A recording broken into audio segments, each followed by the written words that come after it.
Hey guys, how are you? My name is Brian Barcelona. I'm president and CEO of One Voice Student Missions. I just wanted to share real quick our story and our history of where One Voice started, where we're at currently, and where we believe we are going, just as a movement in America of seeing, student-led Bible clubs continue to grow and spread throughout the nation. It was in 2007 that I got saved. I was 16 years old. I went to this youth group because this guy promised me a smoothie, and I ended up going there, not getting radically saved. About a year and a half later, in 2009, I was at a youth camp and really feel like God, speaks to me at this youth camp that He's going to save high schools in America. He wanted to partner with my life to do it. Feeling super unqualified and, humbled in that moment. I was like, well, I don't know if you got the right guy, God, but if you can do something with my life, do it. And I began to go into public schools in 2009. And for about 1 year, I preached every single week, twice a week. Not really seeing a lot of fruit, not really knowing what was going to come out of it. But every week that I went, I would see God, move in individuals' lives. And it wasn't until 2010, the next school year, it was the summer of 2010, I was in my kitchen making a sandwich, minding my own business, feeling discouraged, feeling like I didn't want to really go into schools anymore. And all of a sudden, God speaks to me in that moment and says, if you go to this school, this other school in my city, the Lord says, I'll show you what I'm going to release in America. I had no idea what this meant. I had no idea of what was going to happen that year, but I ended up going into this other school in my city, and I started off in this Bible club with about 6 kids, and in 1 month, this club went from 6 to 600. And it was the beginning of what we know as One Voice today. It was the beginning of seeing what was possible when students stand up with their faith, when students are able to say, we want to see Jesus be made known here. We want to know Him and make Him known in our schools. And that was really what launched kind of this idea and this model of, Jesus clubs going into gyms, into auditoriums and in different places. So I was there from about 2010 all the way to 2012. And in 2012, I ended up moving to Los Angeles, California. When I got here to LA, spent about maybe 6 months just praying and asking God what was next. And it wasn't long after that before doors began to open into a specific school that most people have known us for, called the Roosevelt. It was at this school that we went in our first meeting that we had with these students that were leading their club. There was about 5 kids, and within 1 month, there was about 450 gathering every single week. This happened for almost 4 years. During this span of time, we began to ask ourselves, what are we going to do to see this multiply? What are we going to do to see, not just this one school succeed? What are we going to do to see clubs all over the nation be fueled with resources, students be empowered to do what God's called them to do? And this really began to birth what we know as my campus, my mission. This began to birth this vision of local churches coming alongside of student-led Jesus clubs and saying, what if you were resourced with everything needed to see your campus club succeed?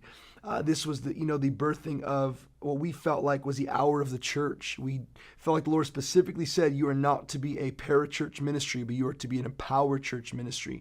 You are to be, a movement that comes alongside of local pastors and leaders, that comes alongside of students and advisors who are in their school, and to see their dreams be made possible. And this is why we're excited to announce our My Campus, My Mission training, which we believe is going to equip you, empower you, and resource you with everything that's needed to see the schools in your city reached.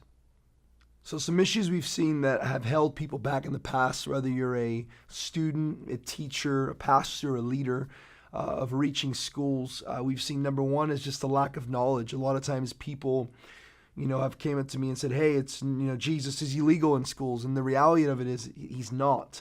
Students and teachers have the right, teachers, a little bit less than students, but students for sure have the right and the ability to see a faith-based club on their campus. They have the same rights as every other student who would start a club.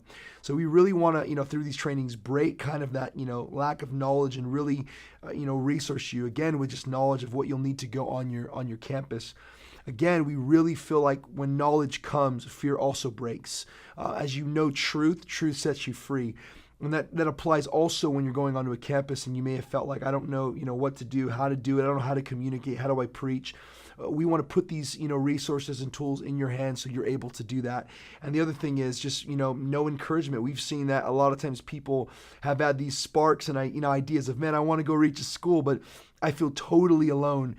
We've developed a network all across America that brings churches together who are reaching schools with students on site of campuses. So we again want to encourage you that you would be a part of this training and that you would just see all these things that have held you back just completely break this year. So some keys for success is number one, faithfulness. We found that being faithful on a campus opens up the craziest doors. And even before getting on a campus, there's been a lot of schools that we've gotten onto. And, before we ever met a student or a teacher, we would just show up at the school, looking to build relationships with the administration or find a student who would work with us. That faithfulness we've never seen God not meet. The second thing is being consistent. We found that consistency goes so far, not just with your words, but with your actions. It means if you say you're going to do something, every week you do what you say you're going to do. Whether that's picking up trash on a campus, working with a student to communicate a message, or partnering with a school for some sort of project to beautify the campus. Whatever it is that you commit to, that you would not just do it once, but you'd be consistent in that commitment you've made. And the last thing is having an all-in type of heart. No reservations, not holding back, not going and working with a school or a Jesus Club to say, what can I get from this? But it's really going in with the heart and mindset of what can I give? How can I demonstrate the love of Jesus in everything, whether it's with my words or my actions or, repainting an office of a teacher or whatever it may be.